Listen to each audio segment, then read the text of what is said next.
Messieurs, bonjour à vous. Aujourd'hui, jour numéro 14, l'amour se réjouit.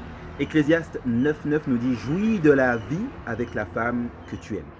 Aujourd'hui, en tant qu'homme particulièrement, on est bombardé d'images nous disant quels doivent être les standards de beauté, quel type de cheveux on doit aimer, quel type de peau on doit aimer, quelle couleur de peau on doit aimer, qu'est-ce qu'on doit apprécier. Partout où on sort, on est bombardé de cette image. Et si on ne sort pas, les réseaux sociaux de tout type, que ce soit Instagram, TikTok, Snapchat, toutes sortes de choses, nous montrent des physiques qu'il faut apprécier, des physiques qui sont moins généreux et qu'on est censé moins apprécier.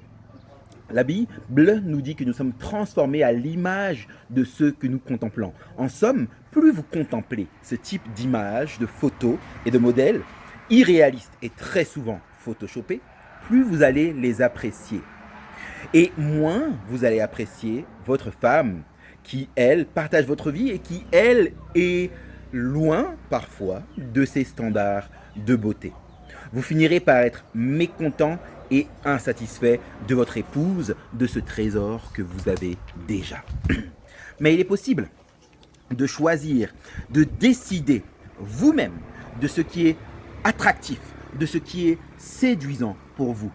Et vous n'êtes pas esclave de ces standards de beauté que le monde vous propose, que le monde essaye de vous imposer. Dès aujourd'hui, vous pouvez choisir de trouver votre joie, votre plaisir, votre satisfaction dans celle qui partage votre vie. Une des choses les plus importantes à retenir du challenge d'aujourd'hui, c'est que vous ne devez pas suivre votre cœur. Je sais que c'est choquant, je sais que ça va à l'inverse de tout ce que vous voyez aujourd'hui dans notre société. Vous êtes aussi bombardé de choses qui disent « suis ton cœur ». Écoute ton cœur, fais comme ton cœur te le dit. Ce genre de choses à 2 balles, mais imaginez mon cœur me dit que votre femme, à vous, me donnerait plus de joie que ma femme à moi. À ce moment-là, on fait comment?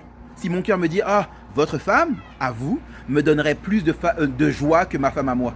C'est comment si mon cœur me dit ça? Qu'est-ce qu'on fait? Comment ça se passe? On ne doit pas suivre son cœur. La Bible dit que le cœur est trompeur et méchant. Vous ne devez pas suivre votre cœur, mais le guider.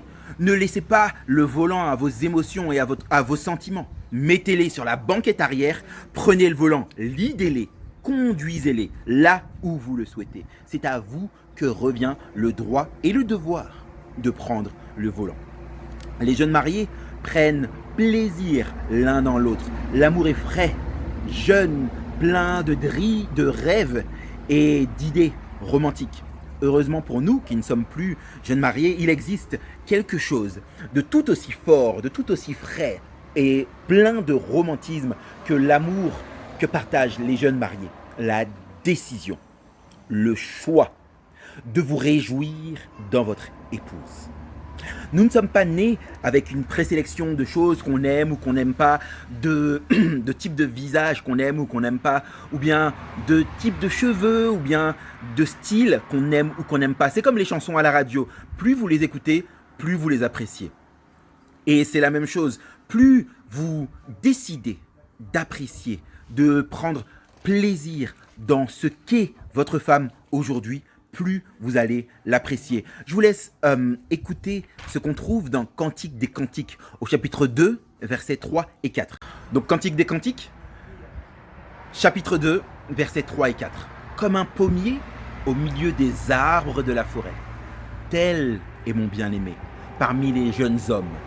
J'ai désiré m'asseoir à son ombre, et son fruit est doux à mon palais.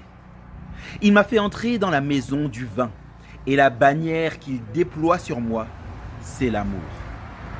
Plein de romantisme. Écoutez la réponse du bien-aimé. Au verset 13, le figuier embaume ses fruits et les vignes en fleurs exaltent leur parfum. Lève-toi, mon ami, ma belle, et viens. Ma colombe, qui te tient dans les fentes du rocher, qui te cache dans les parois escarpées. Fais-moi voir ta figure, fais-moi entendre ta voix, car ta voix est douce et ta figure agréable. C'est ce qu'on trouve dans la Bible. C'est un exemple d'amour, de réjouissance que prennent les amoureux l'un dans l'autre. Il est temps de conduire votre cœur, d'aimer votre partenaire telle qu'elle est. Qu'elle soit avec des bigoudis trop régulièrement à votre goût, ou bien qu'elle perde ses cheveux, ou bien encore qu'elle n'ait pas de cheveux, qu'elle ait 15 kilos en trop ou 15 kilos qui manquent, qu'elle ait des attributs qui s'affaissent et qui sont moins attrayants que ce que vous avez connu dans le temps.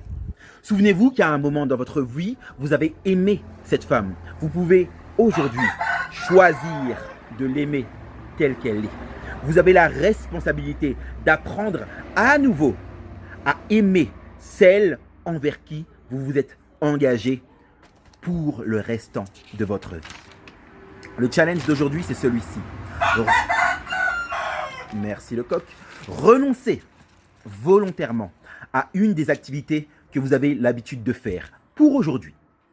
Et prenez du temps pour faire une activité avec elle qu'elle aime faire.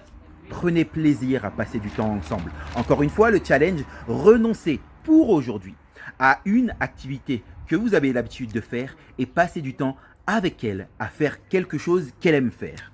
Prenez plaisir à passer ce moment ensemble. Le rapport, qu'est-ce que vous avez décidé de mettre de côté pour aujourd'hui? Qu'est-ce que vous avez fait ensemble? Comment cela s'est passé? Qu'avez-vous appris ou réappris sur votre épouse?